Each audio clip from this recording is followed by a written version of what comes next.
Hello, and welcome to So Much More Than Stardust. My name is Wakas, and I'm your host for this podcast today. And today, I have a special treat for you. And I say it's a special treat because I've been waiting to do this podcast for more than a year now, I think. Right? That's probably when I got in touch with you guys first. But various accidents and incidents prevented that from happening. But I'm glad because I have been looking forward to bringing this amazing story to you.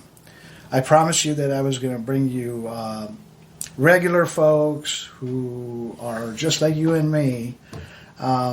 I don't know if the Lovings qualify for that, really. But we'll listen to their story, and then you can be the judge of that. So this is my conversation with Ken and Carolyn Loving. Hi, guys. How are you? Doing fine. And you?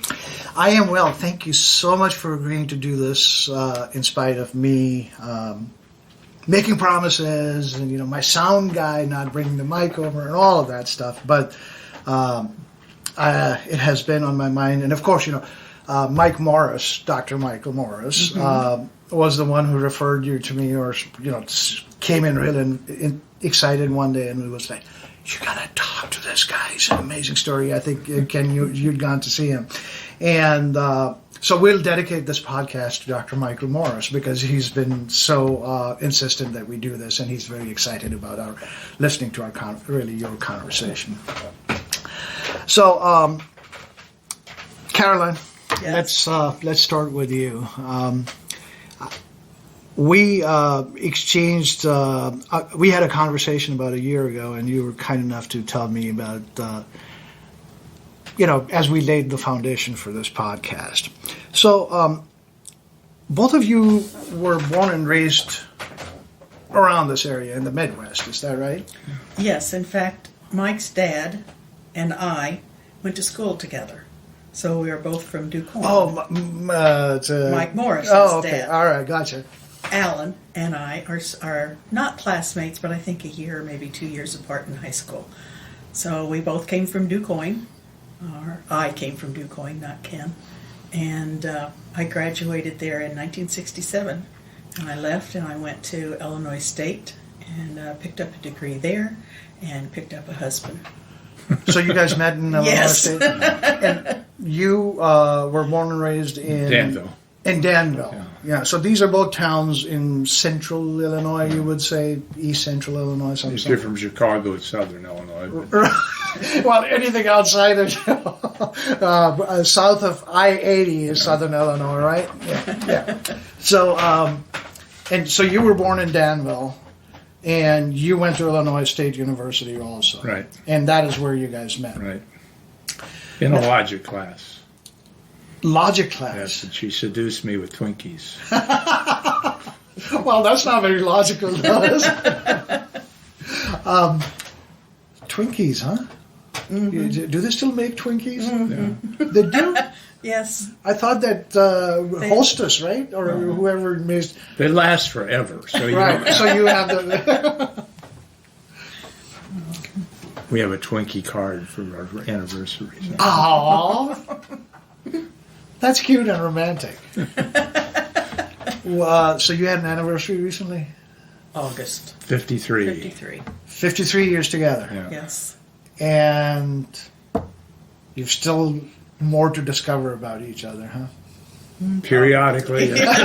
Periodically. That's interesting.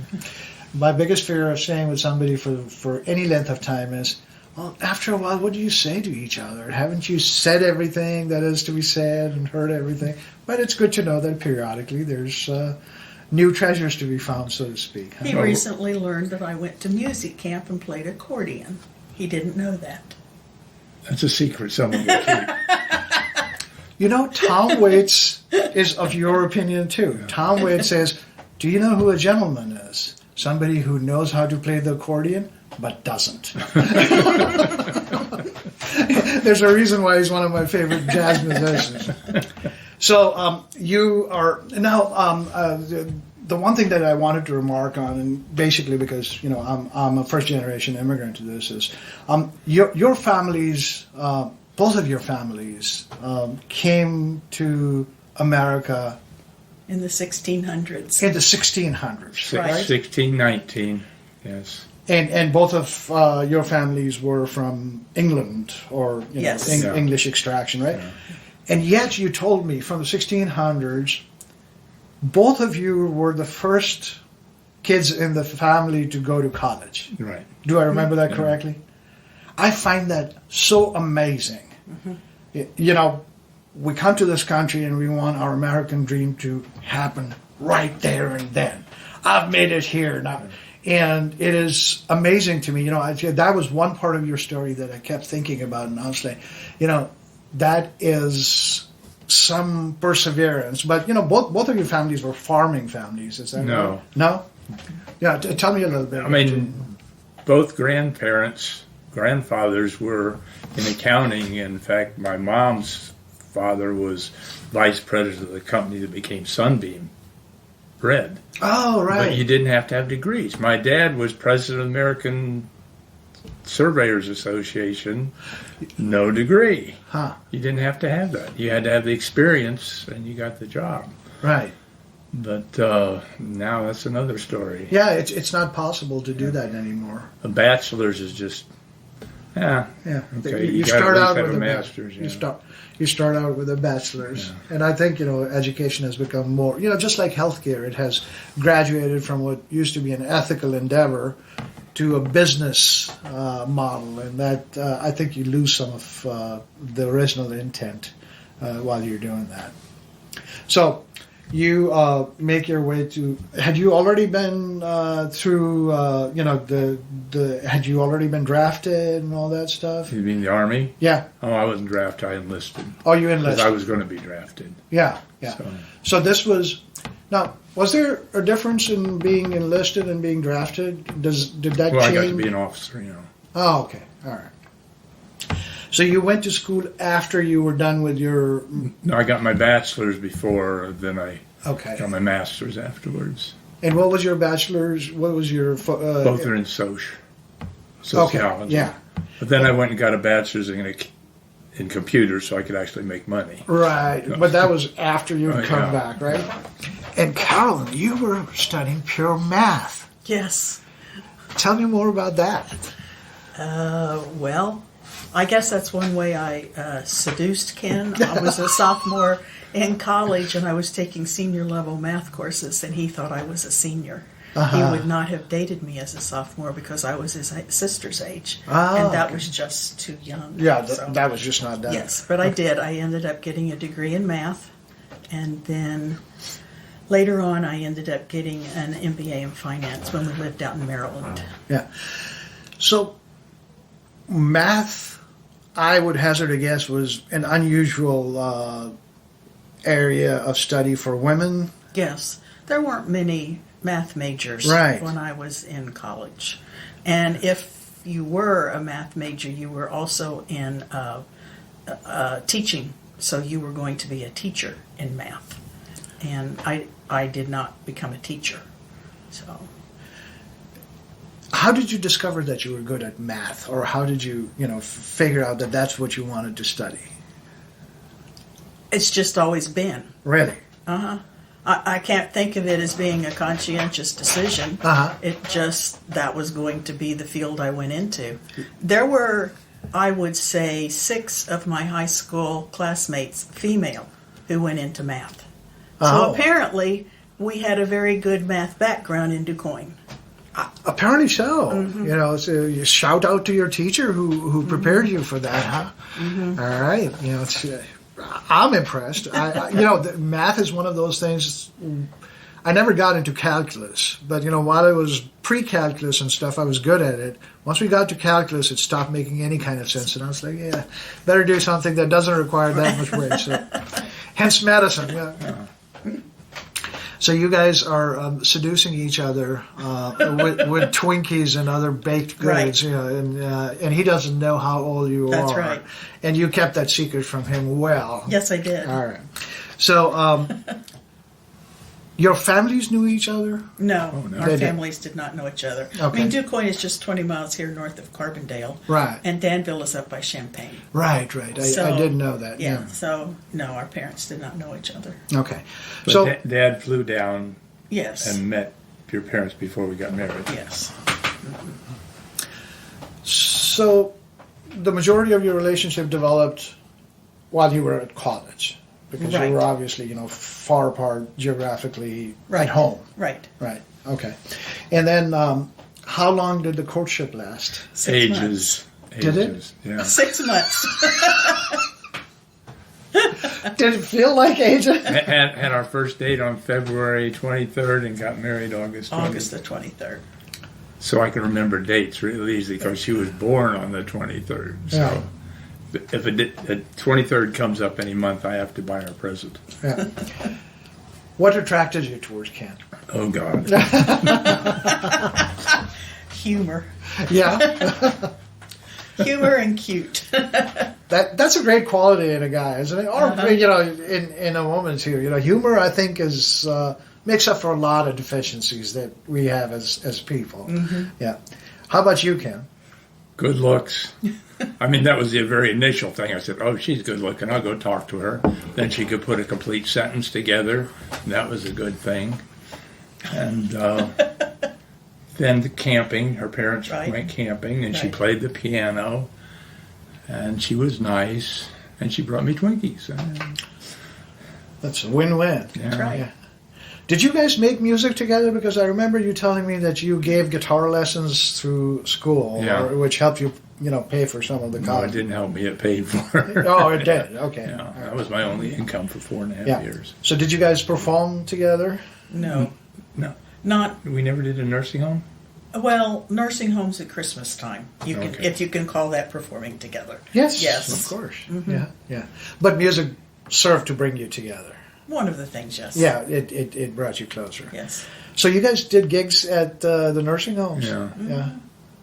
And we included my sister and at that time her husband. There were the four of us, and Did they play or did they sing? He played he guitar, played guitar and sang. she sang. He was a music major. So when you had decided that you were going to go off to college, do I remember this correctly? Your dad said, "Yeah, good luck, but you'll have to pay for it yourself." There's something to that effect, right? He was still a struggling surveyor at that time. Yeah. He'd changed careers very late in his life, and things didn't go well initially. He got his first advertising in the phone directory. Phone directories used to be where people used to advertise. Right. Was under screen doors, and the next year it was under marine surveyors, which has nothing to do with land surveying. So it was some really tight years for a while. Was he a marine surveyor? No, he was a land surveyor. But they stuck it They under stuck out under marine surveying. All right. So we'll move on in a minute here, but I would like to hear, if you were describing your childhood in central and south central Illinois or southern Illinois. What would be your impression of it? What was your childhood like? Oh, we had a lot of fun. Yeah. I mean, after the war, there were a lot of kids born, so there were just umpteen kids in the neighborhood to play with. Uh-huh. So It was a lot less confining. I was in second grade. I mean, I remember this because a friend of mine died of polio, and so that's a whole other story, but I remember it was second grade. I'm like 3 blocks away playing in another kid's backyard. And now you'd probably have the mother put in jail for that. Right. And this was before cell phones. Yeah. This was Yes. before any kind of, constant contact. Right. And there was just this sense of community that, unfortunately, we seem to have misplaced a little bit along the way. Yes, I mean, just every mother along the way was keeping an eye on Ah, the kids right. moving around. And if anything happened, then It takes a village, right? Yeah. As they say. How about you, Carolyn? Same thing. I'm in Yeah. a small town. My town was smaller than his.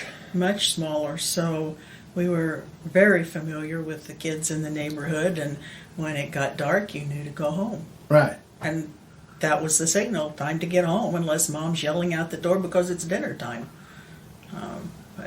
Yeah, small town. It was nice. Small town, close-knit communities. Yes, but not too close. Yeah. It's not, if someone moved in, they were not excluded. They were accepted as being part of the community. Right. There are some communities that if you move into, you better live there for 15 years before you're accepted. Close-knit and Right. closed off. Right, right. All right.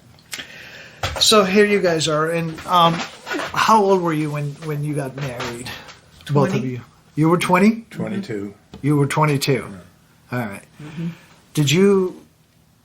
So 6 months, you said, when courtship started to when you got married. So that doesn't give you a lot of time to say, okay, this is what we're going to plan to do with our life, and this is where we're going to move. This is where we're going to live, or what have you. Did you guys have any kind of, He was Well, going I in knew the we were service. going to the Army, so Oh, okay. So you knew you were going to enlist after you got done with your degree, right? well, you had to before, but yeah, I think you were enlisted by the time we got married. yeah.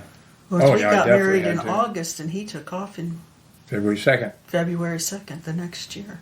All right. So you said, I'm going to go to the Army because I got to have a job.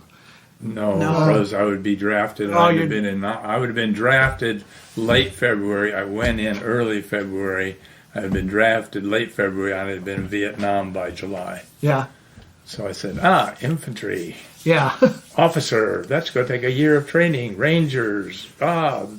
It's going to be all over before I ever have to go over. So Which it you was. you anticipated that. Yeah. You went through Ranger training? No. No. Okay. I mean, I signed up for it. Right. But President Nixon decided he didn't want to spend a lot of money training a lot of officer rangers because they didn't need them anymore. Okay. And they said, well, would you like to give up your commission and stay stateside and lose 1 year of tour of duty? And they marched all these guys around in the rain, and these people going to officers candidate school. And they took us into this big assembly hall, and they said, would any of you be willing to drop your commission for all these benefits? And everybody raised their hand. Get me out of here. Yeah. So was it physically intense or was it no, boring? I used to do 10-mile swims, races. I just finished doing a single-handed ascent of a mountain out in Wyoming. I mean, I spent the whole summer out mountain climbing. This was nothing. nothing. Yeah. I mean, for everybody else, pretty much, it was definitely something. But So you would describe yourself as the outdoorsy, physically active, Yeah. adventurous kind of soul, and yeah. that was who you were, yeah, right? What about you, Carolyn? Were you cut out of the same cloth? You think? No, I was not really an outdoor person. we went camping. Yes, my parents and I took a 6-week camping trip out west while I was still living at home. But other than that, I would not say I was, other than just the normal activity as a kid. You know, you got Yeah. on your bike and you rode. And plant But- trees and play. Right. Yeah, But ran that was around. about it. I Yeah. was not really an outdoor Yeah. person. How about adventure? You had an adventurous spirit? I probably did, but I think it was quelched by my mother. Yeah? You know, I think How she so? didn't want me to be as adventuresome as I might have been. She Oh, was because- just not that adventuresome herself. Oh, also. You're not, the whole tomboy thing was kind of frowned upon, probably. You had to be ladylike, or was that No, not that big no, of a I could deal? be anything I wanted to be. I could do anything I wanted to do. But a little afraid of what her daughter might get into, Oh, okay. adventure-wise, okay? Right. Might hurt. You didn't have any dolls. That's true. I was not a doll person. I did not. What did you play with? Was there like a lot of brothers? Did you have a lot of brothers? No, or- I have one sister who's 12 years younger than me. Oh, okay. So she So was I an was only I was child. an only child. It was the Essentially, neighborhood. right, It was right. the neighborhood kids, you Yeah, know. yeah.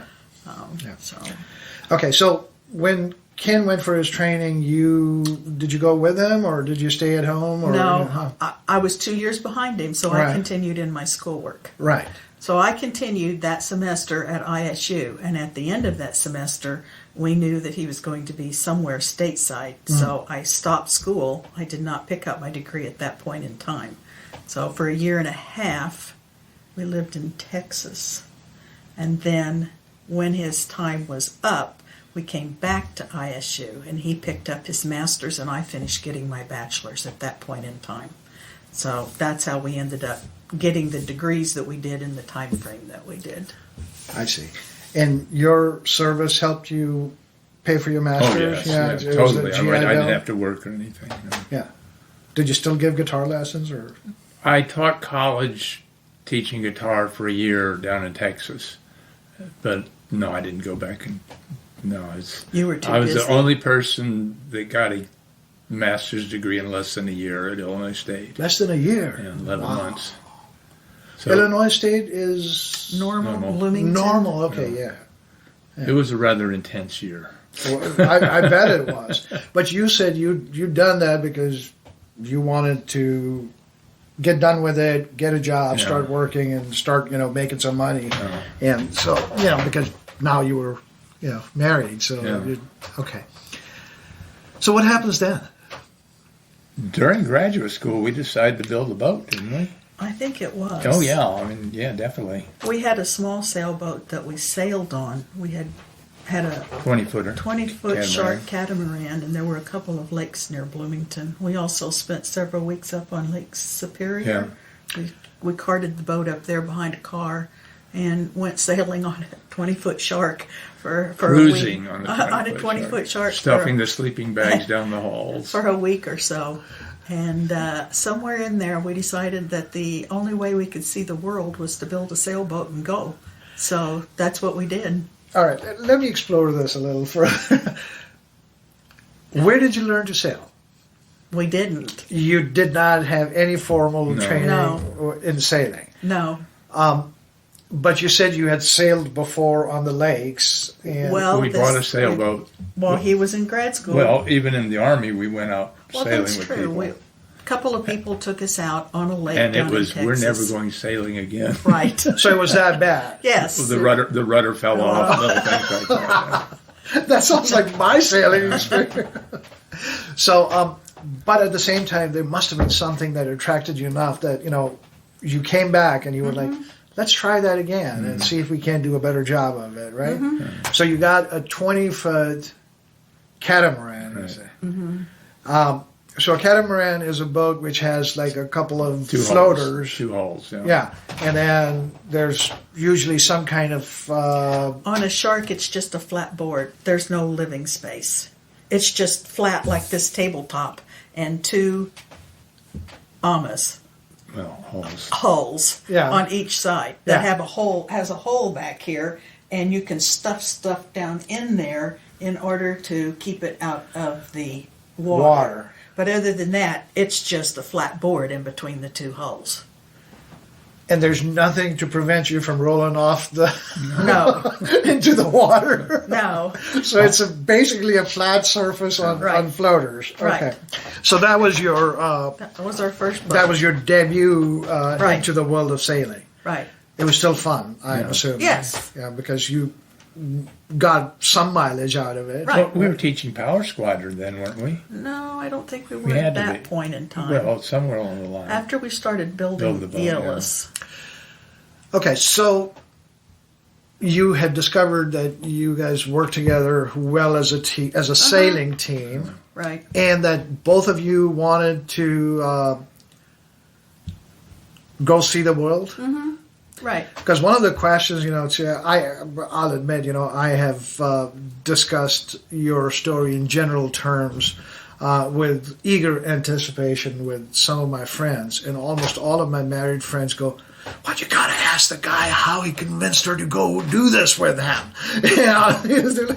I was like, well, I don't know that it took a whole lot of convincing, did it? No, it did not take I don't any think there's any convincing. convincing. And We if, just discussed it. if a guy has to convince his wife to go sailing, it ain't going to work. We would It's just not going to work.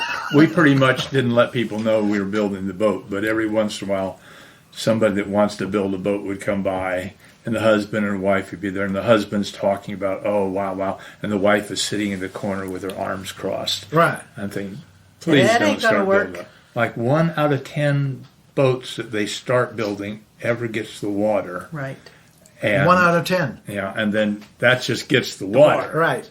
And then only a fraction of those. I don't know if anybody else that built our boats Those that we knew didn't go sailing. They had the boat, but they never went cruising. Okay, so this is for my edification more than anything else. How do you learn about people doing stuff? You either see it in the movies, or you read about it in a book, or you see it in a magazine. And in my mind, it was always the people who are building the boats are either wealthy retirees with generational wealth who've got the time to do that, or he's a guy out of Shawshank Redemption who's putting a little.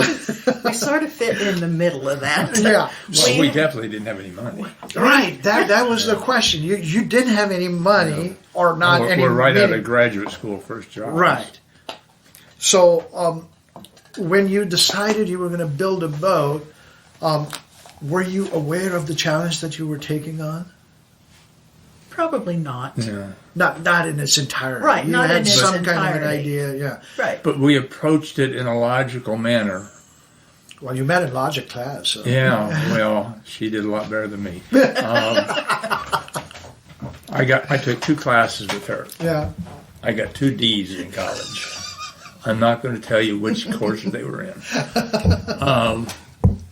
Anyway, you'd have people come by that are wanting to build a boat, and they'd show us, oh, this is how I want to lay the deck out. I think, you're not going to see a deck for 5 years. You need to be dealing with the keel. And we approached it that way. We just learned as much as we could about what you had to do next. Right. And you had to think a little bit about what was coming down the road, but you didn't concentrate on it. When you build a boat, one of the first things you have to do is lay a keel. Now, that's the bottom board of the boat that everything is based on. Okay, so that's the keel. And we had to build a keel in the wintertime. So This is a wooden boat, cold This- molded this- West System epoxy. So we built a keel. We lived in a trailer in the country. Uh-huh. And again, the selection of the trailer was purely based on where to build Where the boat. to build the boat. Ah, We didn't care okay. what the place looked like as long as it had a place to build the boat. We went So- in and looked at the trailer and we go, okay, that looks good.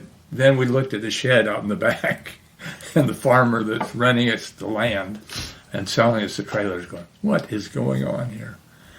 So anyway, you lay a keel. We laid the keel in the trailer. It went from A the 36-foot living boat. room to the dining room to the kitchen to the hallway. And we put plastic down so that glue would not bother anything and built the keel. Then he has to plane it in order to have these boards. Shape it, round it. Shape it, right? We had a hand planer, Yeah. hand planer. So he's planing in the house. All right, just think of all the wood that's going around everywhere. We planed the keel in the house, and I thought this is not going to work. So I'd gone to work one day, and I went to, I guess, Sears afterwards, and I said, I need an electric planer. And I brought home an electric planer to him, and you'd thought I'd brought him the world. Probably. But we did. We finished that keel in the house, and then we had to take the window out and put the keel out the window in order to, because it's 36 foot long, in order to get it over to the shed to finish starting the boat. Oh, okay. So, for the listeners, what year was this when you first started this? 1973. So, 73. There's no internet. There's No. no Google. There's no way, essentially, to get information from any reliable source. So, You pay for every phone call, and right. the designers in California. So how do you start building a boat? Like, if you've never done this before, you need to have some kind of plans, right? You subscribe to every sail magazine that exists. Okay. Which at that time was paper. Yeah. All right? Right. So all the sail magazines start coming in. Okay. And you go through, and it's like reading a foreign language. You have no idea what this article is telling you. But after you read enough, you start understanding what the words mean. And then you just start building your knowledge on top of that. And then I What built do a you booklet want? of stoves, sails. And so there's, in February of 75, there's an article on stoves on page 36. And so when I got to the point of needing to look at stoves, I went back and I had the one whole bedroom was full of magazines. So you just went and pulled the magazines you needed and started reading about stoves in order to determine what type of stove you wanted to end up buying. Huh. And this boat that you were building, did you have like a small scale model of it? Anything like that? No. None had ever hit the water. Yeah. So you just said, okay, this is the kind of boat I'm going to... The designer made very good plans. Okay. He made full-size plans. Okay. So when he shipped us the plans, we just had to, for most of it, lay it on a piece of board, Plywood. take a dressing wheel, okay, and start going around like this in terms of making marks. And that would be the bulkheads and things like that. Now, we couldn't do that for laying up the hull. There was no plan. Right. So we had to figure out how to lay up the hull, which we did. But the designer worked with us all the way. And the designer was in California. So you guys were calling each other. Okay, I got He you. wanted to get a boat in the water. Uh-huh. We were sail number 3. He was the third plan that he so wonderful guy, and he was building a 40-footer of the At the people. same time. Yeah. Yeah. And yours was a 36. 36-footer. Okay. And it wasn't like we do today. Like, today I can order a motorcycle kit from China, and it'll be delivered to my place in a box. Basically, I can pull the box out and put all the parts together, and they tell you where the screw goes. This was not how you built your boat, right? No. This was essentially a new skill, something that you didn't have any experience with before, that only the two of you guys were doing it, right? I thought you told me that every now and then you might have some help, but it was essentially the two of you. Very, very seldom we had help. Because No. they'd screw something up. You'd end up tearing it apart and doing it again. Did that happen a lot? We would do our own work that way. If we didn't like what we had done, Yeah. we'd tear it apart and do it again. We cut the keel off of it once. Because it wasn't... Cut it and rebuilt it. Which one of you is a perfectionist? He's more so than I am. Yeah, well, more.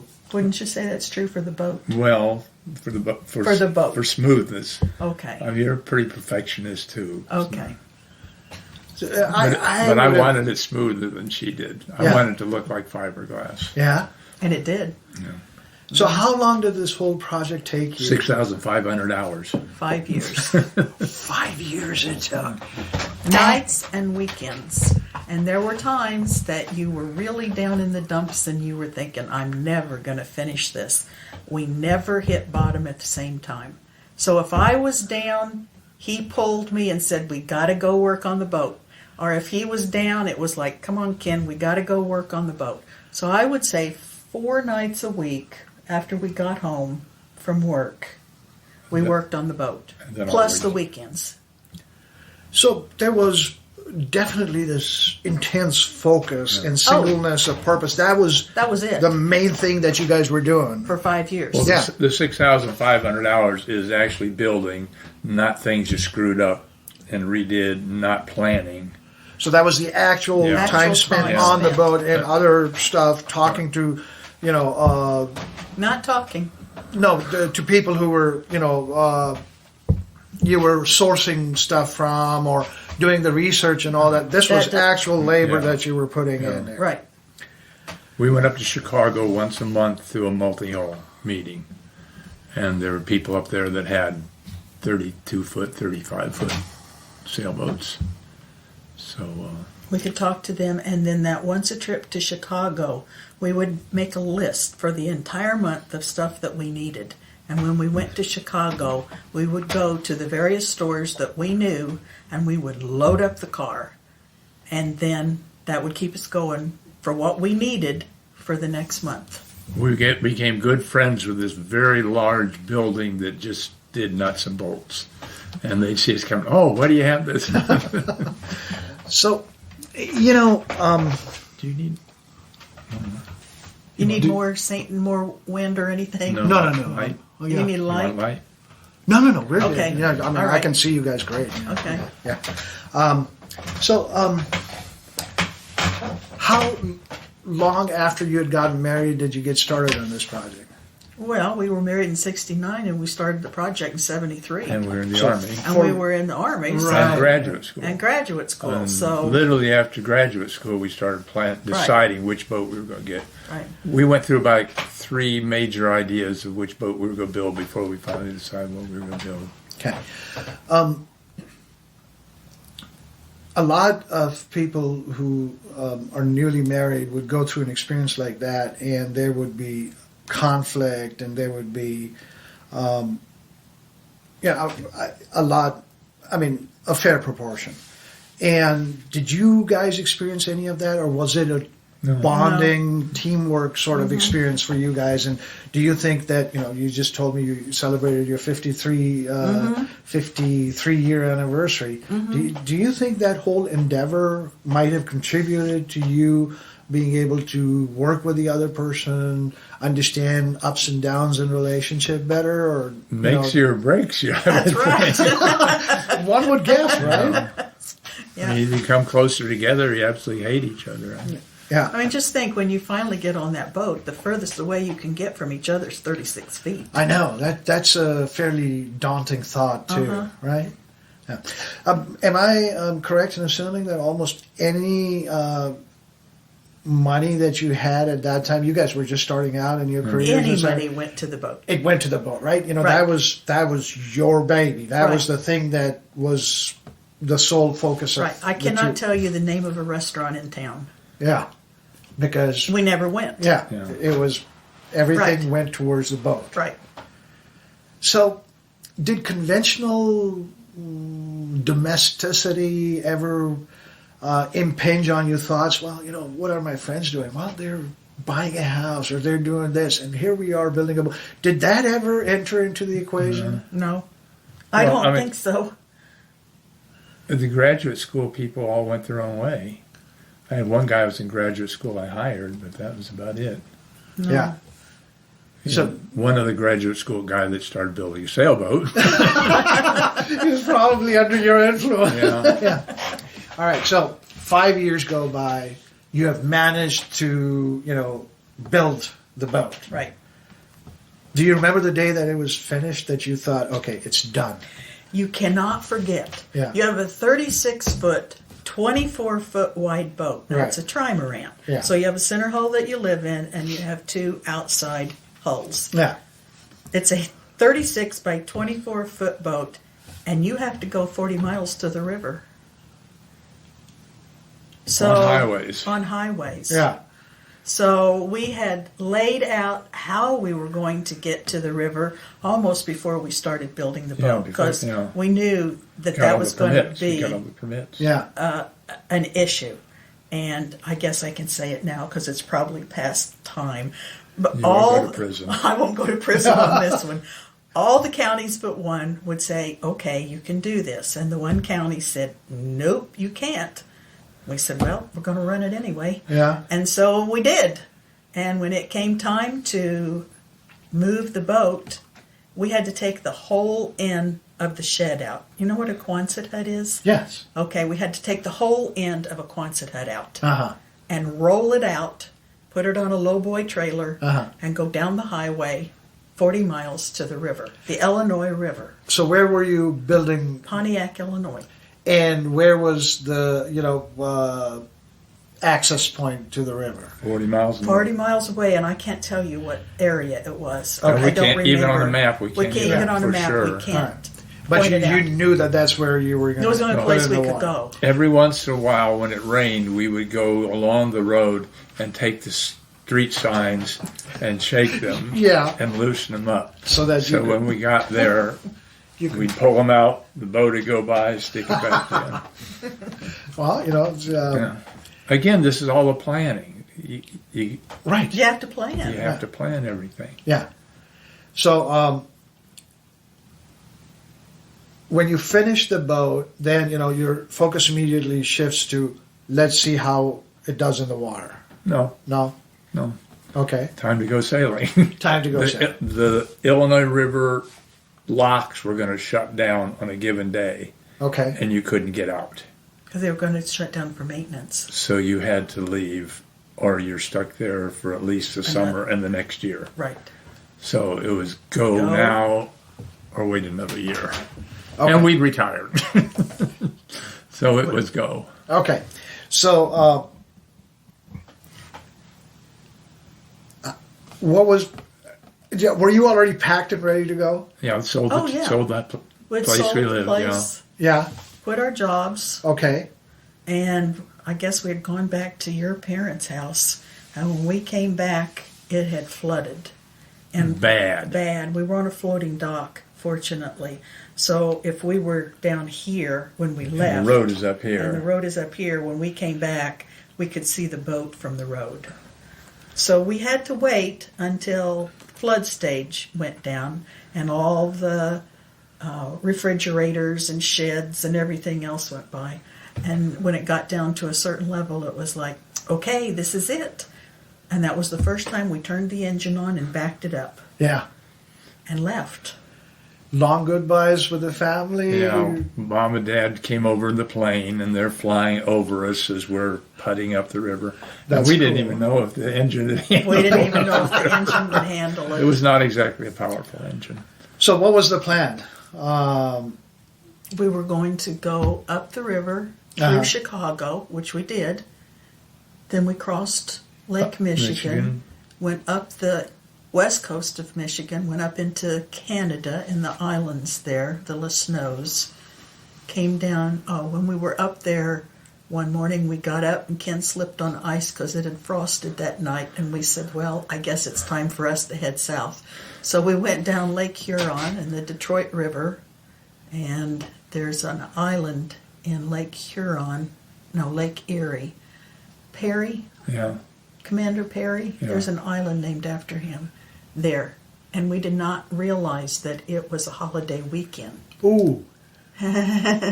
So we thought, well, we're just going to stop at this little island after we get through the river. And it was jam-packed full of boats. But we managed and we stayed there. And then we went down Erie. We went through the Erie Canal. Uh-huh. Which We is went- great fun. We went down the Hudson River, and we had to take our mast down in Tonawanda, which is the beginning of the Erie Canal. So when you get to the Hudson River and go partway down, you put the mast back up. Okay. Okay, so then we went down the Hudson River. We stopped in New York. Neither one of us had been. I had been to New York before. I went with my parents to the World's Fair in 1964. But I wouldn't say that was a trip to New York very much.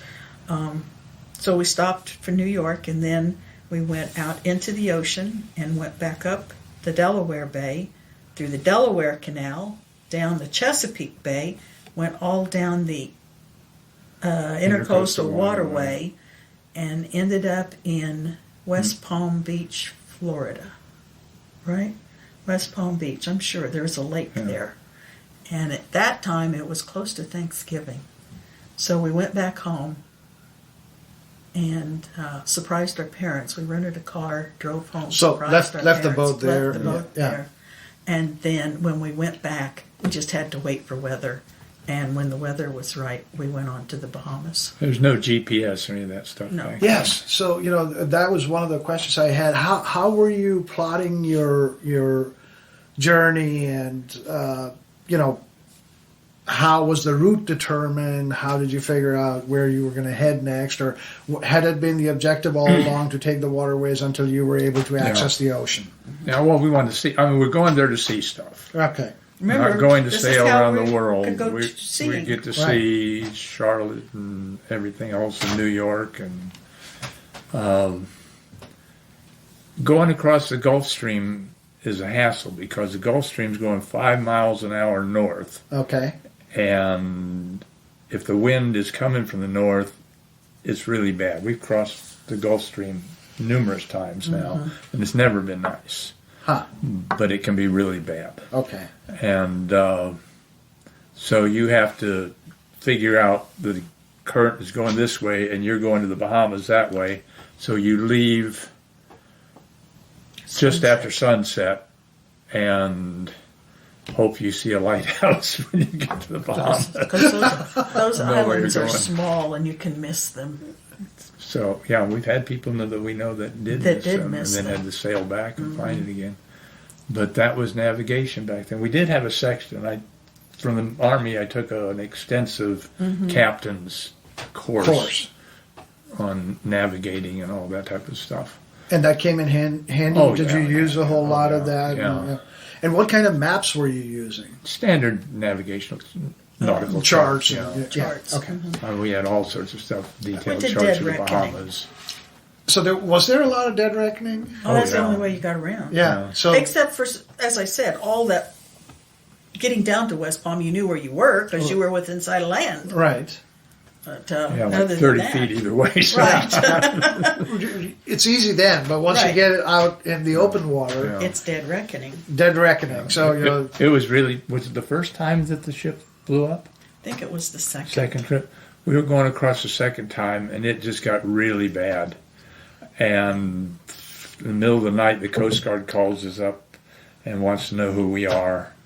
And we tell them, and they said, well, there's a boat just in front of you, 85-foot Something like that. yacht with 11 people on it, and it blew up. And you're thinking, oh, wonderful. How am I going to bring somebody I aboard mean, even I if you do found find them? anybody, you have 10, 15-foot seas. They're very short, choppy seas. And then you get into the other thing. Oh, you have a half-sunken boat and gas tanks and water tanks floating around. And if you hit one of those, it's all over. So apparently everybody on that boat died. We don't know. really. I mean, I can't imagine they lived. Right. I But mean, we if the didn't thing see blew anything. up first place. But you're there all night just glued looking for something. But we got Got there. there. Oh, the first time the engine cut out, right? And we just we had to sail literally into the harbor because the engine cut out. A timing thing. Yeah. So, but you have to learn. You know, you worry about you have to know how to sail. Sailing is diesel mechanics, engine mechanics. That's what you need to know because you have to keep that engine running. Yeah. And that's really screws up a lot of people. I see. And we were reasonable sailors by that time. Not great. We got to be pretty good. But we knew what we were doing sailing-wise and anchoring-wise. Anchoring is really important. Yeah. We'll talk about that. So these are all skills that you acquire Yeah, through trial and yeah, experience. You know, you make a wrong decision, then learn to do it differently or better. So just like, you know, we say when we're riding motorcycles, that it's the saddle time that counts because, you know, you get a better rider by doing it, by riding. So you get to be a better sailor by sailing. But sometimes you can't avoid the deer. Yeah, well, sometimes you can, as I found out, much to my chagrin. So you hit some deer along the way? Yeah, I mean, you just have really bad storms. Yes. We went through an eye of a hurricane. We did okay. The boat next to us sunk, and another boat a little bit further down sunk. And, And you watched that happen? Or you're like, No. you saw it? got well, up the in the storm's morning so bad you can't see anything. Right, that's true. But there was a big treasure boat, Yeah. treasure hunting boat, and Yeah. they have all these orange balls for putting where they're going to The markers be and marking stuff. out at sea. Yeah. And next morning we got up and the boat wasn't there, but all these floats off the boat are there marking where the boat is. And then we were sailing back to the marina, and there was just a mast sticking up. So, but I think they just left the boat. I think we'd have Probably. been in big trouble if we hadn't stayed with the boat. So are the storms at sea spectacular? Are they? I don't know if we go with spectacular. They're pretty bad sometimes. Yeah. Especially I with the showed you waves. the line that we blew out. Right, Yeah. you did. Yeah. The 5/8 line just, and so yeah, it gets pretty bad sometimes. But there's no timeout. There's no time out, right? No. You guys are, I mean, I can't imagine that you guys would get to sleep at the same time. Oh, we would never you? slept at Never. the same time. Right? Never slept at the same time. That would be almost impossible unless you were in No, port. she or would something. go. I would go on right after dinner. She would go to sleep till midnight, 1 o'clock, depending upon how pretty it was at night. And then she'd come on and go to sunrise. Yeah. But now we have jumped forward, okay? When we're talking about this, we're talking in the 2000s, and we're talking a different boat. Right. So And longer cruise. and a longer cruise. I mean, So you're just overnight stuff. Yeah. in the first 2 years, right? It was pretty much just day Well, coming out of the day hops. Great Lakes was a couple of days, but never more than a couple of Never days. more than Okay, a so couple you of would days. be on water for a couple of days, then, Yeah. Right, then in you'd port be in and- port and yeah. do whatever you wanted to do. Because sailing is not, the purpose of sailing is not to be on your boat sailing. Right. The purpose for us, for Was to get from cruising, one place was to- to go from one place to another in order to meet new customs, new people, do things on land. Uh-huh. But the first 2 years, this boat that we've talked about here, this 36-footer, we were on for a couple of years, and then we came back to the States. Okay, so when you went to the Bahamas, you sailed a lot around the Bahamas? We stayed in the Bahamas a year. a year. Yeah. So 2 years. No, we were out a whole time, 2 years. Oh, okay. Yeah. In the Bahamas For a year. So how does it work? I mean, is it like traveling by air now? I mean, do you go in? Do you get customs? Yeah, do you have to definitely get customs, immigration, visa yeah, and yeah. all of that stuff? No visa except for a few places, but not in the Bahamas. Not in the Bahamas. Yeah. Right. Okay. So you have to go through customs and immigration. With the whole Bahamas, you only had to do it the one time. But then when you came back to the States, you had to go through U.S. Customs and immigration again Yeah, in order to come back in.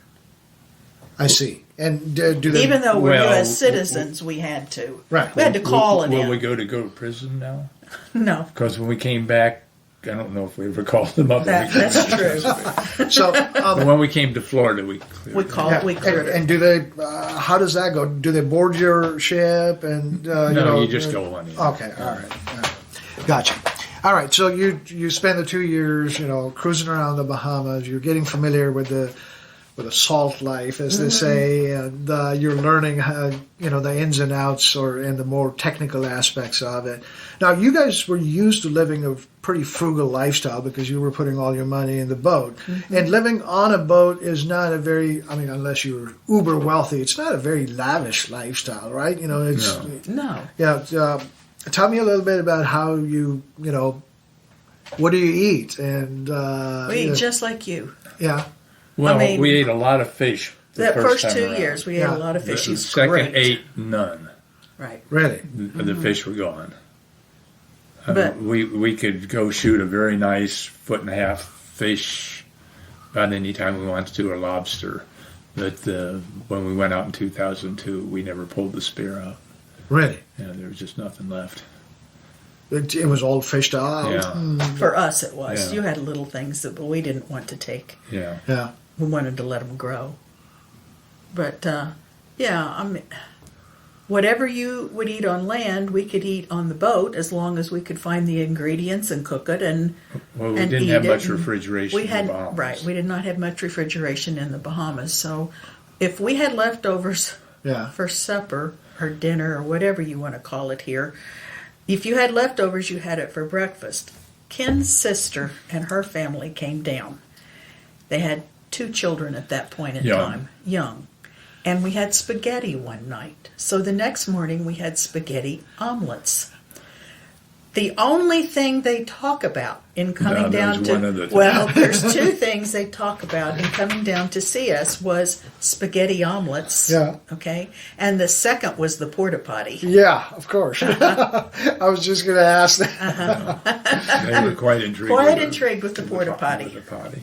So it's And I'm asking this for a friend of mine who's recently embarked living the RV life, and so it is kind of similar to that, except It's on water. You don't, It's get, on you don't water. get blown off your anchor very often. Yes. So these are the 2 years that you do Bahamas, and then you said, "Let's go back home." Well, we were down in the southern part of the Bahamas, and we were getting down money-wise. If you may or may not remember, 1978 to 1980 was very high inflation. Oh, right, yeah. Yeah, they're Very complaining high. about interest rates. Now, We bought our yeah, house at 13%. My uncle tells me the same thing. Yeah. They're well into the Reagan Yeah. years, Exactly. actually, right? Yeah. So it was, well, do we go back and make some money and become land people, or do we keep on going and try to figure out how we're going to make money as we go along? We are not of the persuasion to figure out where our money is going to come from. Right. So our choice was, there was a possibility of working down there in the Bahamas. He tried. We could never get in touch with the personnel people. Well, personnel quit. Quit. So that didn't pan out, and it got to the point where we just had to come back. And so we sailed back up the Intercoastal Waterway and went back into the Chesapeake Bay. We had met a couple who were from the Baltimore area, and they said, if you ever come back to the States, we have a house you can live in. Okay. What an offer. Right. So we came back to the Chesapeake Bay, Yeah. and we lived in their house, their second house, for 3 years until we could gather enough money to buy our own. But we went back to work, and we worked until 2000, 2002. Yeah. But you At had which point we cruisers retired. who, if they didn't catch a fish, weren't going to eat that night. And we just couldn't get We to couldn't that do that. type of lifestyle. Yeah. So, back to work.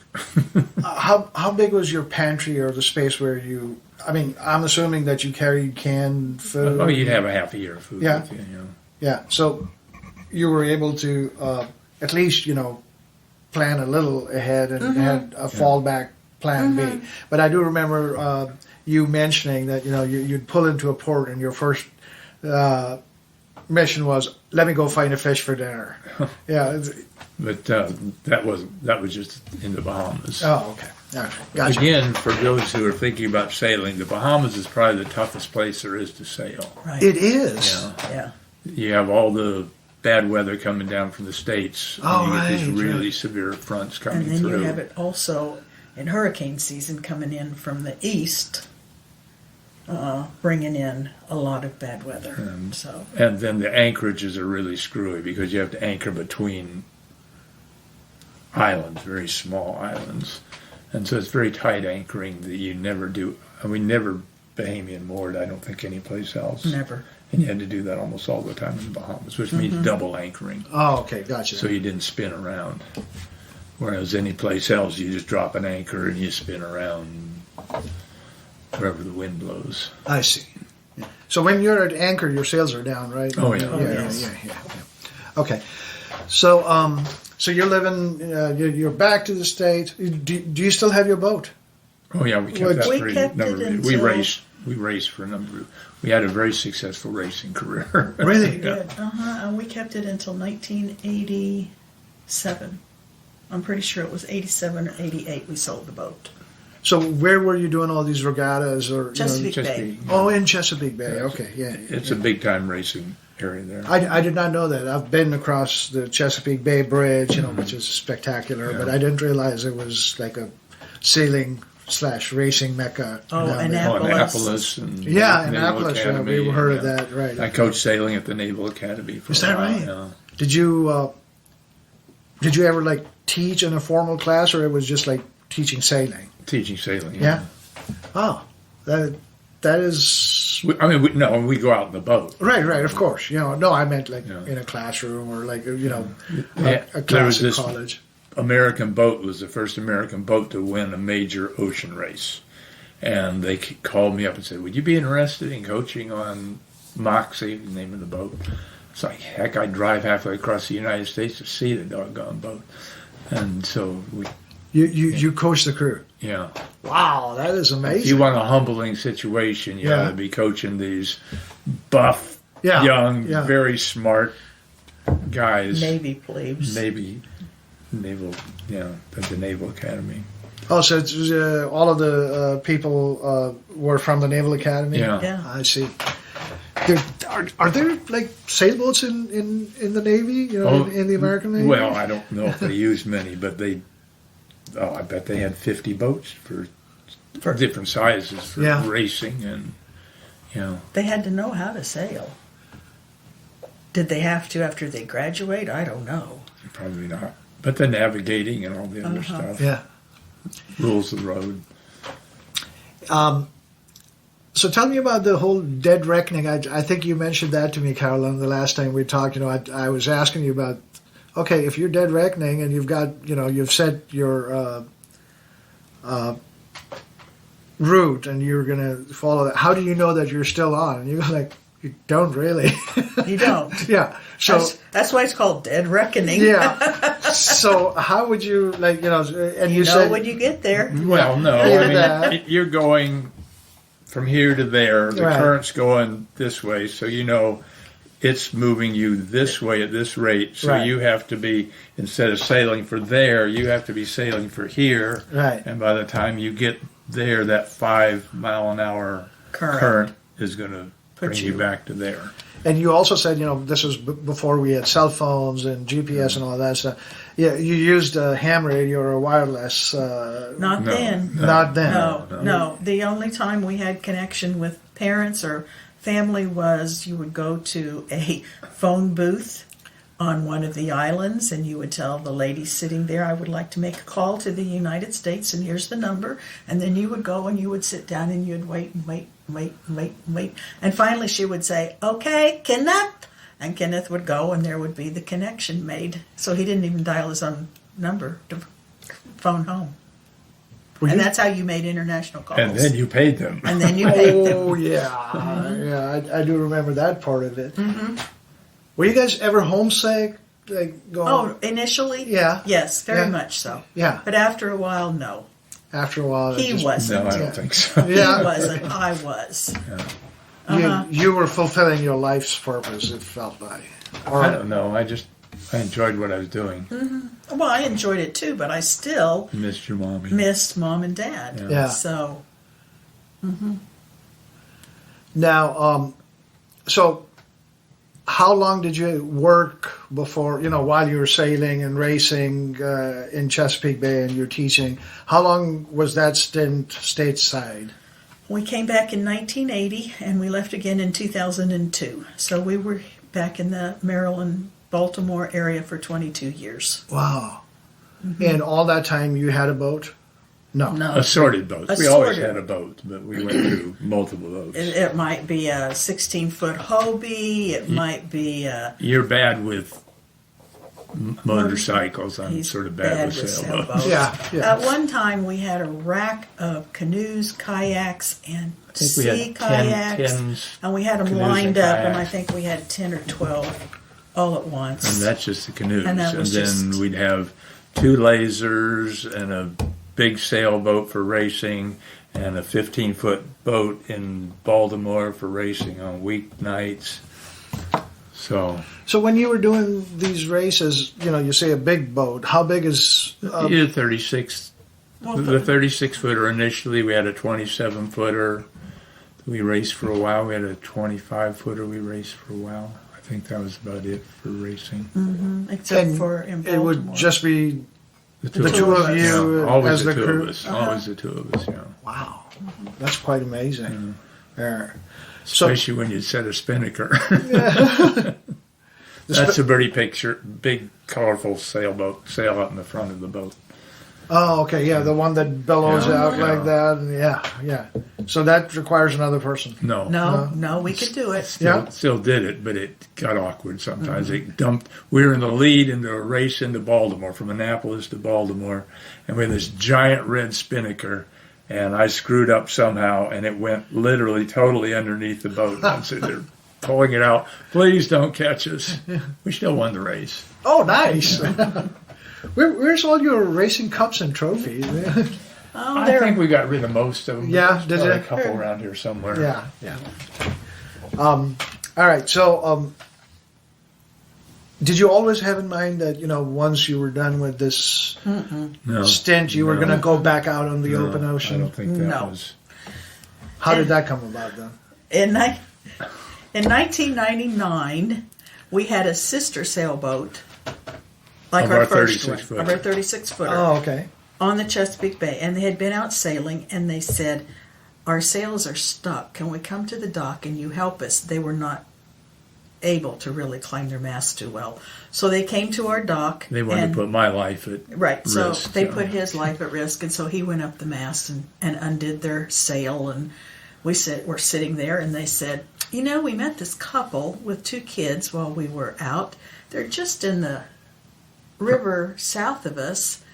Why don't you call them? Because I really think you'd like to meet them and see their sailboat." And they were from Australia. So we said, okay. So I guess the next day, Ken said, "Oh, what the heck?" So you called them up. Yeah. I don't know how. They must have had a cell phone. And called them up and said, "If you'd like to come to our dock, we'd like to meet you."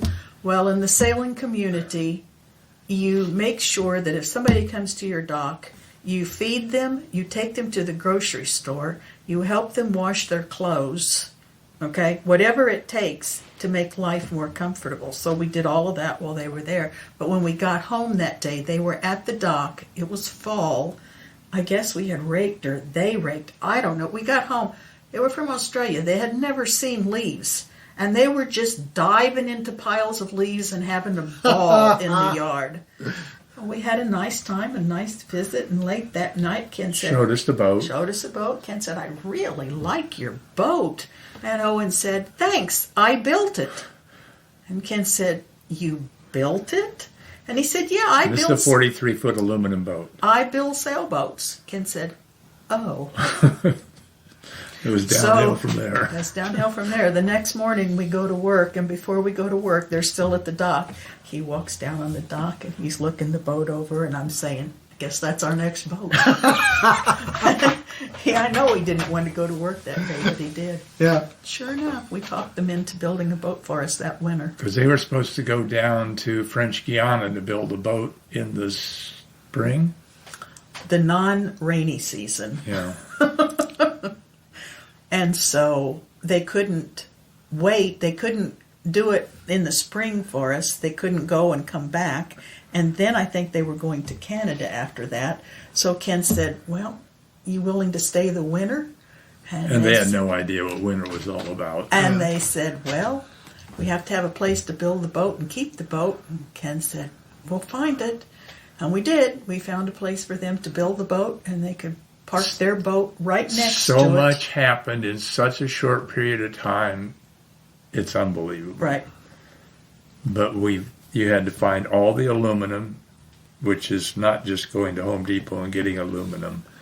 I mean, literally a truckload of aluminum of all different types, and all the nuts and bolts and all the electrical systems and the engine and the masts, and Fortunately, Owen we had did a it. list. We did it in 3 months. We did it in Wow. 4 months. 4 months. Well, 4 months. Okay. But Owen had a list, and he said, "Here's what I need." And he handed it to Ken, and Ken said, "Okay." And so we took off from there. And this was, you were obviously in a different place in your life too. So Oh, you had yes. a I was lot more. working. I was. Yeah. We were She working. was vice president of finance of a very large company, international company in Baltimore. I was director of operations of a drug research company. Right. So there was a little more, It's flexible. fluid. Yeah. And what we could And do. money. Yeah, exactly. Which is important if you want to get projects done. And okay. So this is what this guy did. Just sail around the world and build boats for people. Yeah. That's pretty cool. So when you asked him to build that boat for you, did you have a purpose in mind? Did you know what you were going to do with it? Well, we knew if we built a boat, we would be leaving again. That Well, just before that, she casually came up and says, "Oh, by the way, the house on the bay is paid for. The Mercedes and Volvo are paid for. We've got a lot of expendable money." Yeah. So, What do you want to do with it? and then a little bit later, she says, "We could retire." I was like, "Oh, okay. We're 50 years old and we can retire." That was good planning, right? Yeah. Or not planning, it just happened, as you found your... No. You know? So It was Owen- planning? Owen was planning. Yeah. Owen built the boat out of aluminum. And by the time 4 months ended, we had an enclosed hull, nothing on the inside. Uh-huh. We had an enclosed hull with an engine and a mast that was pretty well decked out. I mean, we didn't have the sails, but it had all the hardware on it. So that was at the end of 4 months. So at the end of 4 months, we left that place, brought it back to the house, because we lived on the bay, put the boat in front of the house, and for the next 2 years, Ken quit at that point in time, and for the next 2 years, he finished up the boat, and I still worked and helped him when he needed help. So then in 2002, I retired. You retired as well. Mm-hmm.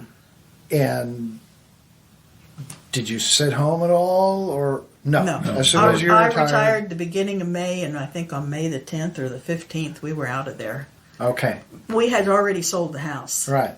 We did not tell anybody. My workplace had no idea what was happening. But we sold the place, we sold the house, we moved out. My sister had just bought a house a few months earlier down in the Atlanta area with an in-law apartment. And I said, "Linda, do not furnish that in-law apartment." So when we finally moved, we loaded up a U-Haul. They also wanted to buy our car, so we put a trailer behind the car and put one of the cars on it and drove all of our stuff down to my sister's house, furnished the in-law apartment, stored the rest. They bought the car. We came back. We went back to the house that we moved into in 1980 with these friends of ours. Mm-hmm. And the house was still available. Uh-huh. And that's where we lived for about 2 months, 3 months. Yeah, somewhere in there. 2 months, 3 months, till May came along. Yeah. And then you retired and you took off again. Mm-hmm. And where did you go this time? Go for it, kid. Well, we went down to the Norfolk area and we waited for weather. From there we went to Bermuda Uh-huh. and spent some time in Bermuda. They knew we were coming to Bermuda, I think, before we left the United States. Right. That was what the Coast Guard did all night, was watch us come into Bermuda. Yeah. There was nothing else going on. I mean, Bermuda is here, and we're coming in this way, and the harbor is on this side. So when you come in, you're going to have to go all the way around like this. Uh-huh. And we got to this point, close to where we knew the entry was. And the entry is just wide enough to get a cruise ship in. And not lit. So it's really narrow. Huh. But we got to this point, and the light I was watching turned on me. It was no longer red, it was green. I mean, it was no longer green, it was red. Huh. And I was so confused, I couldn't figure it out. So I got on the radio, and I called them, and I said, "Can you help tell me where we are?" And they said, "You see that light over there that just turned?" They knew exactly where we were. I said, "Yeah." He said, "When you turn to red, then you're at such and such a point." So then we knew. We just kept on going and okay. went in. All right. Got So it. it's been Anchored time. in the middle of the night, in the middle of an anchorage. And then cleared customs the next morning. So we've spent time in Bermuda, and from there we went over to the Azores. At that point, we really had not planned to go to Europe, but we met this couple from South Africa, and they said, "We're going to Portugal. Would you like to go with us?" And we said, "Sure." Got charts. So we got charts from them, and we took off one day and went to Portugal and Spain, and then from there we went to the Canaries. Uh-huh. We wanted to go to Morocco. No. Yeah. Oh, yeah, Morocco. We wanted to go to Morocco. We really did want to. But we didn't think in 2002 that we would be welcomed as Americans in Morocco. You know, he didn't know The one political unhappy situation was Moroccan just not conducive at that point after in time. 9/11.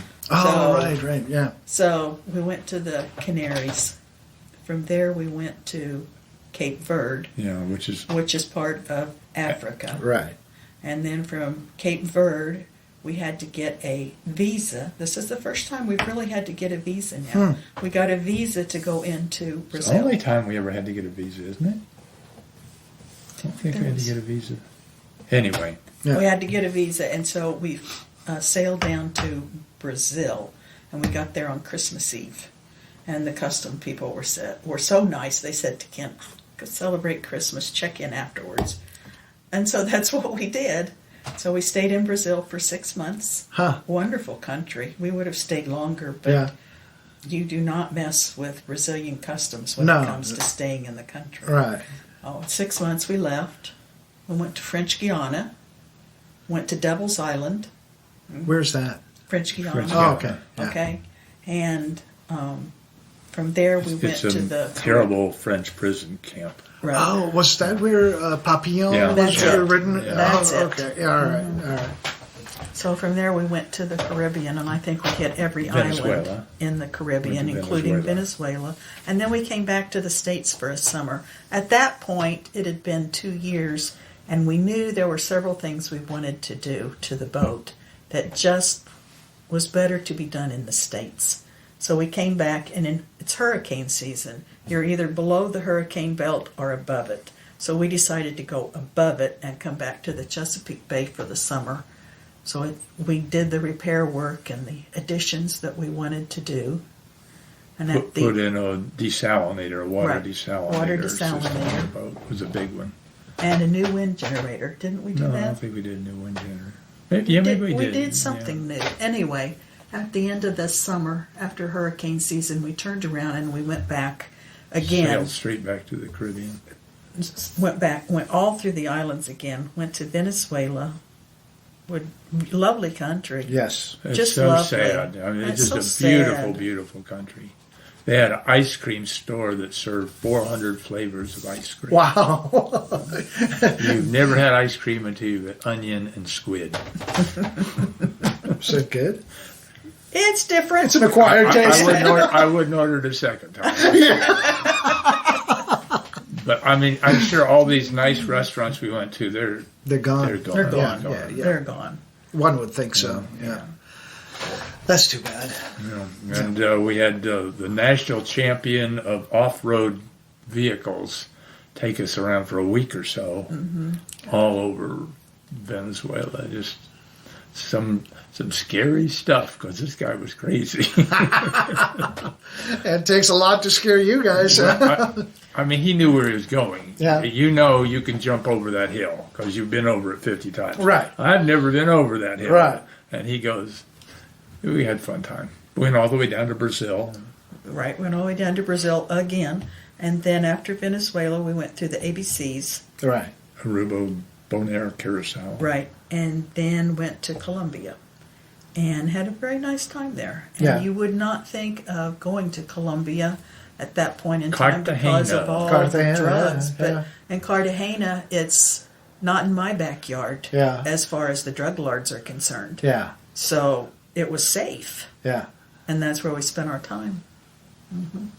And then you'd see these massive houses. And this, oh, that's not a house, that's their beach house. The big house is up there. I said, well, where are they? Oh, they're in prison.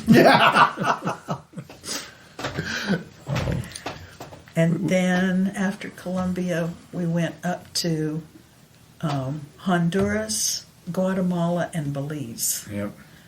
And my dad had big And problems, and we scooted back to We Panama. scooted back to Panama and left the boat in Panama for several months.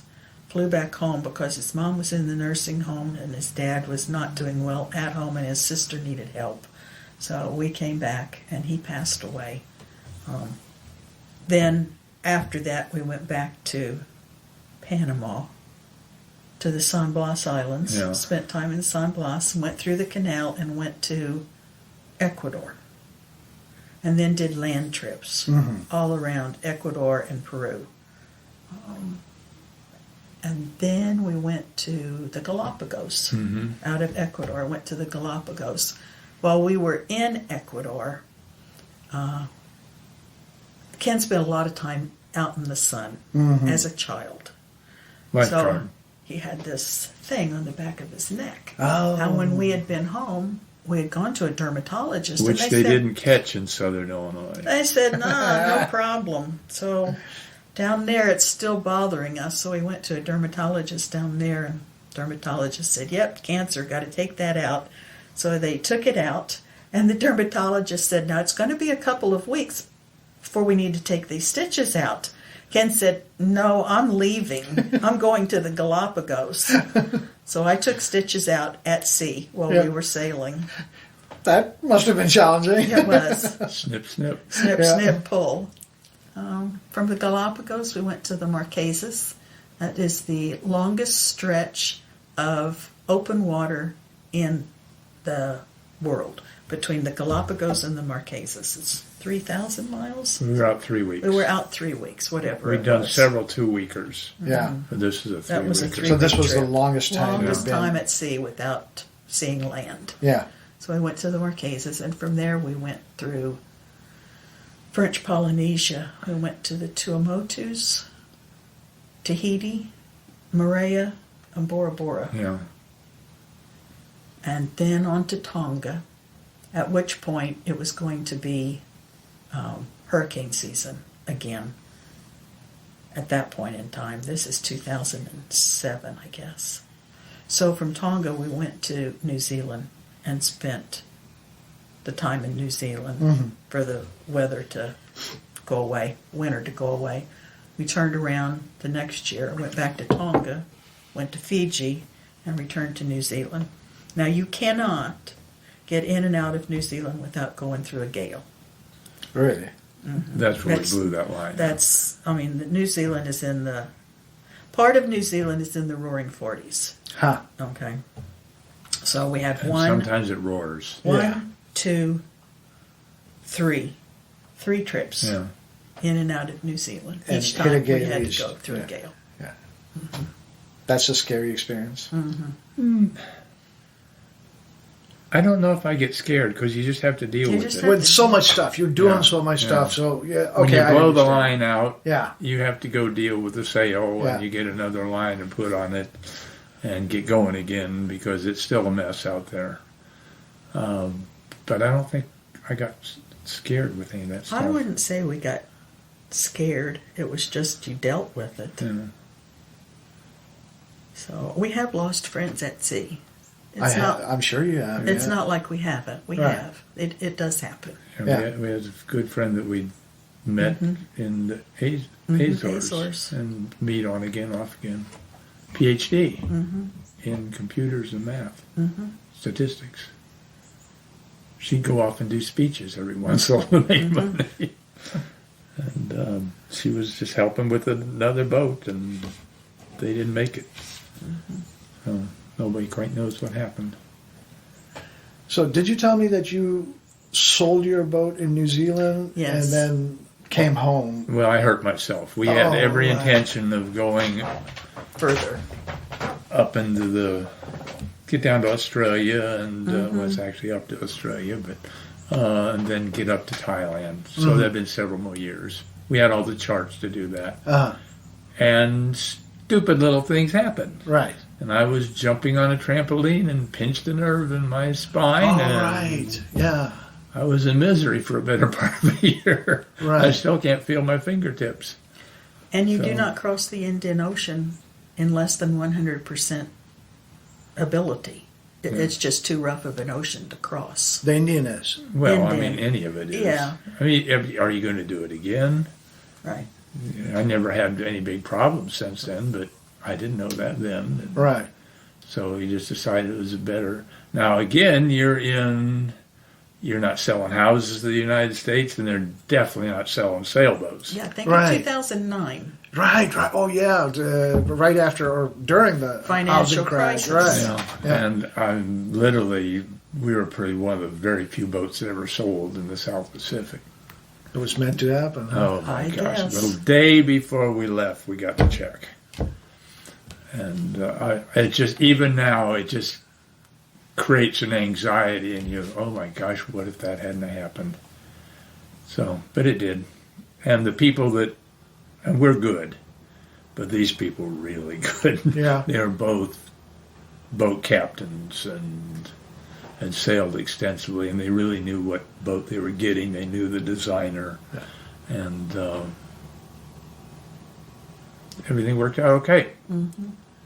And, but So- we literally put 1,000 pounds of gear on 2,000.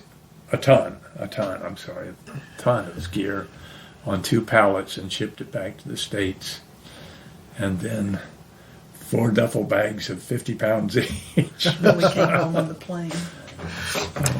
I appreciate your patience in telling me the story, but and I know that we've been talking for a while, but I wanted to know, was there ever a time when you had any kind of encounter with piracy at all? You know, a lot of people are curious about that. And how safe was it? You know, how safe did you feel? Can I tell you the unpirate thing? Yes, tell me the We're up a river in Brazil, Okay. and we know there's people on this island, little island. I mean, nobody is around. And I've been reading a book on pirates, and here, oh God, we're going to die. Knock on your door? Why? No, Why did they come? Well, I'm going to tell them. And it was his father and his little daughter, and they rowed out in this dugout wooden canoe. I mean, just as old as you can get. And they brought us some bananas and a coconut. And they said, you want to come? I mean, they're speaking Portuguese. Right. And we had a reasonable level of skill with Portuguese in Portugal. Right. Ain't no comparison in Brazil. And so we go in, and they show us all around. They live in like 7 kids or something like that, in a 2-room house. Wow. And a kitchen way off so they don't burn the house down. But they had chickens and goats and a mule, and they ground up little bitty coconuts. That when you ground it up, you got a liquid that was very spicy, and they ground it like you would see in a Bible verse, with the donkey rolling around with a stone, round stone, grinding it. Yeah. And every couple months, a boat would come and take their liquid. So they were doing okay. Then the next day, we went in and brought them stuff they could never get. And we're with our Portuguese book, and we just had a wonderful time with them. And then they said, would you like, we're very good canoers. I mean, we've kayaked the Grand Canyon, and we just finished an 80-mile canoe trip just a few weeks ago. So we've done a lot of canoeing. And we had Carbon and Spectra canoes. They weigh like 30 pounds. Wow. And we had 2 of them on the boat. They have a log canoe that you could not pick up if you tried. Right. And they said, would you like to paddle our canoe? And I said, oh. And they have these giant paddles, so I'm out there paddling away with they stand up and do it. Well, I sat down, and they went into hysterics. But then we let them use our canoes with the paddles that weigh less than a pound. They're graphite paddles, costing hundreds of dollars. And they're going around. And we just had a lot of fun with them. And I mean, that's why you go cruising. Right. And so that was our unpirate thing. And then another time we were in Fiji, and again I've been reading about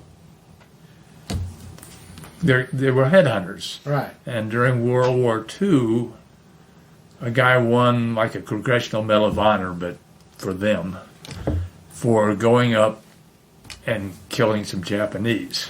Well, the reason he'd gone up to kill the Japanese was not so much to kill them, but to eat them. He was hungry. He was hungry. Oh, so man. he went and killed the Japanese and ate him. And well, they found out after they gave him the award that that's why he did it.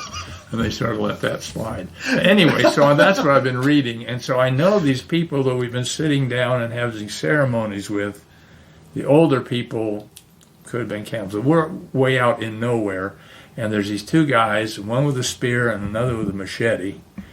And they had chambered nautiluses. We knew they came in on the other side of the island. So can you tell us the path to get over there? Oh, we'll show you. So we're going through the jungle. I'm thinking, I've just been reading about these cannibals, and this guy with a spear and a machete is taking me through the jungles. But they just out there killing fish. Mm-hmm. Yeah. And nice people. And then we go to their village. Tell them about your... Well, it was on our trip back from Honduras back to Panama, and it was nighttime. My watch, and I see red and green coming straight at me. That means the bow's coming straight at you. Mm. And I got on the radio. I said who I was and asked who they were. No response. I tried again. No response. I tried a third time. No response. At which point I said, Ken, get up and get out here. So he came out, and we're in the cockpit, and this boat comes up right beside us and is bowed to our stern, okay, and starts going backward so that he's like this as we're sailing along. I never did. We never did know who it was. They didn't respond? They never responded, never talked to us. But they were military of some kind. Oh, okay. Based upon their paint job. There were no markings on that ship. Huh. But they had to be military, is all I could come up with. And they must have called in to see who we were or what we were and decided that we were not drug runners. Right. And they took off, and that was it. But then we had one guy we knew, casually, not well, and he had somebody board his boat, and he got out in the cockpit and had the guy dead to right with his pistol. Unfortunately, there was a guy on the cabin that he didn't see, and he had a machete. Oh, man. And the machete won. So that didn't go well. And then another guy, and this is so stupid. This is Brazil, I think. They boarded the boat, took binoculars, a computer, a few other things. They take off in their dinghy. He goes down below, shoots at the guy as he's leaving. The guy shoots back and drops him dead on the deck. Oh, jeez. So, I mean, Yes, if he'd even shot him, he'd have been in a world of hurt with the Brazilian Authority. police. Right. And so it was a lose-lose situation no matter what, but it killed him. So that wasn't good. And like when you come out of Venezuela, you know there's bad stuff. Uh-huh.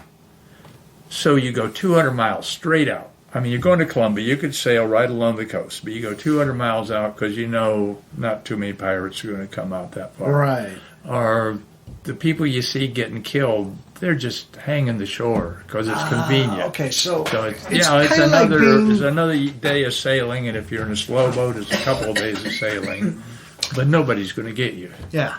So it's just being street smart. Yeah. Right. So, obviously, I mean, I like to think that I have traveled a lot, but you guys have traveled so many, different places more than I have. Well, you still have plenty of time. Well, one would hope, after that last accident. But, my experience personally has been that, if you go out and you're willing to talk to people and you're willing to, not bring your preconceived notions with you, the world overall is a friendly and cooperative place. I mean, for the most part. Yeah, there are rough parts of it, and you do well to avoid those, and, some of us are stuck in those areas. But overall, I've found traveling to be extremely edifying, the exposure has just, opened my eyes to all the different cultures, cuisines, languages, and it's been extremely gratifying to be able to do that. Would you say that your experience totally, has been the same? Yes. Yeah. Yeah. I mean, even in various countries, for instance, in Tonga, I took basket weaving classes. So I learned how to basket weave. Now, have I kept it up? No. No. But anyway, it was fun to work with the native women, learning how to basket weave. Yeah. So, it is a bilateral exchange. Sometimes we forget that because, we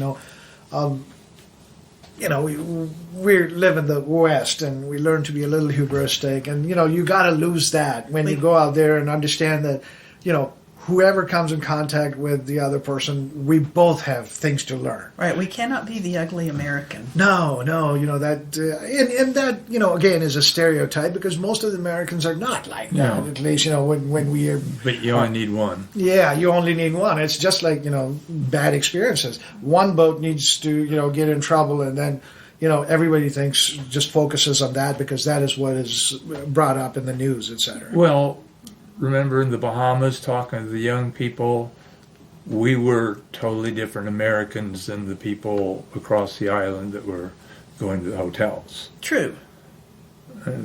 We were their friends. The people from the hotels weren't. I was told the same thing recently. I don't know if I mentioned, but I was riding motorcycles in Africa not so long ago in August. And, one of the guys at one of the hotels that we stayed in, and he goes like, "Hey, can I ask you something?" He goes like, "Well, how come you guys are so friendly? Because most of the tourists are not like that." And I was like, I would probably ascribe it to us being on motorcycles because you can break down any time and you might need help from people any time. So you try and be nice because you hope for reciprocation at some point in time. But yes, there is something to be said for the kind of tourism that you've done, which is like totally not how it's done by most people, which is go to a resort, stay within the confines of the resort, come in contact with very few locals, and not experience the actual human contact that we all do.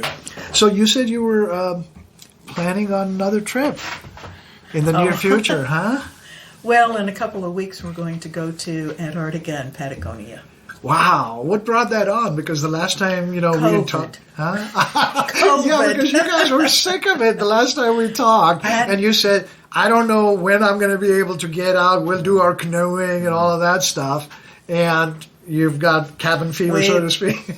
we have talked about going there for several years. I wanted to go to Patagonia. She wanted to go to Antarctica. Yeah. So after COVID, it was like, what are we waiting for? We're just getting older. Yeah. So we decided that we were going. We're going with National Geographic. So it's going to be a small boat educational experience for us, not just touristy. Yeah. Okay. Yeah.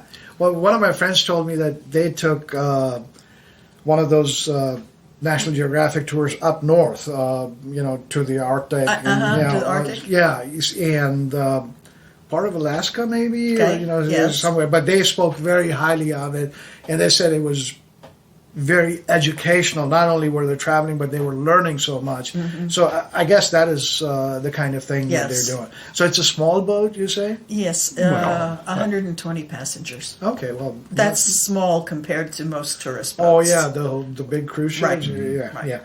And what about Patagonia? How are you guys going to fly into Chile and then... It's all one thing with National Geographic. It's all... We fly into Santiago. Right. And from there, we take an internal flight to Ushuaia. I do not know. Ushuaia, yeah. Say it again? Ushuaia. Ushuaia. Oh, wow. Yeah. Okay. It's Ushuaia. Tierra del Fuego, the land of fire because of the the various hot springs and all that stuff down there. That's the end of they call it the end of the world, right? So there we get on the boat. Okay. At which point we're going to cross and go to Antarctica first. Yeah. And when we come back, then we will tour and sail the fjords of Patagonia. Wow. And at the end of 21 days, we'll fly back to Santiago and then fly back to Miami. Wow, that is going to be an amazing experience. I am so envious. Mm-hmm. Yeah, but we'll hopefully once you guys get back, we'll get back in touch again, and you can tell me about it. It's been a dream for me to ride Patagonia, and I made plans a couple of times, and didn't come to fruition. And I have a good friend who rides with me, Gustavo, who's from Argentina. And I was talking to him, and I was like, man, I want to ride Patagonia with this friend of mine who has always had a dream about that. And he was like, what do you want to go down there for? And I was like, what do you mean? He goes like, when we ride here, there's all this beautiful scenery and mountains and everything. He goes like, Patagonia is desolate. Once you get out of the mountains, it's just going to be this straight haul down, and the winds blow at 60 miles an hour. So you got to ride at an angle just to go straight. And I was like, well, we wanted to do it. And, the two guys, Ian McGregor and his friend Charlie Borman, they ride BMW motorcycles. And they did a tour down, which is called Long Way South. Long Way Down or Long Way South, one of those. So they made a movie, they've got all the crew with them and all that stuff. So it'll be an incredible experience. I don't know how it's going to compare to what you've already been through. But so you said the last time we talked, you had said something about missing the beauty of moonlight on a still ocean. Yeah. Do you remember? I still, every time I go outside and see the moon, it sort of like bums me out. Yeah. But you're there all by yourself. You're sitting there. You have 6 hours to kill, and you just watch the constellations and try to figure out what the stars are doing and enjoy the weather when it's nice. It's dark out there. It's dark, and the stars are bright. Mm-hmm. You can't put a finger without touching a star. Yeah. Does it feel as if the sky is lower or the stars are, closer to you just right because there. of their brightness? Yeah. Mm-hmm. Yeah. And the moon obviously must be just an incredible sight to behold. And you can see the green flash at sea also. Tell me about that. The green flash? Yeah. As the sun sets, the last spectrum of color is green.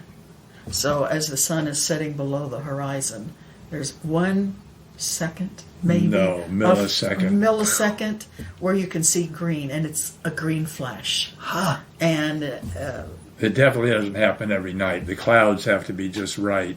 And if you're in a harbor and it's facing west, half the people are going to be in their cockpit looking out to sea to see if they get a green flash or not. if they do, they will leave the cockpit, run up the mast so that they can see it a second time. And do they see it a second? Sure. Sometimes, Yeah. First time I ever saw it, we were in Turks and Caicos. No. Anyway, it doesn't make any difference. But we're in a really nice restaurant. We're sitting there looking out to sea, and it's a green flash, and in the middle of this restaurant, wow! Everybody's looking. So it's like the whole sky turns? No, just right around there where right the sun is. Yeah, it's like a little band on the horizon or something as it goes.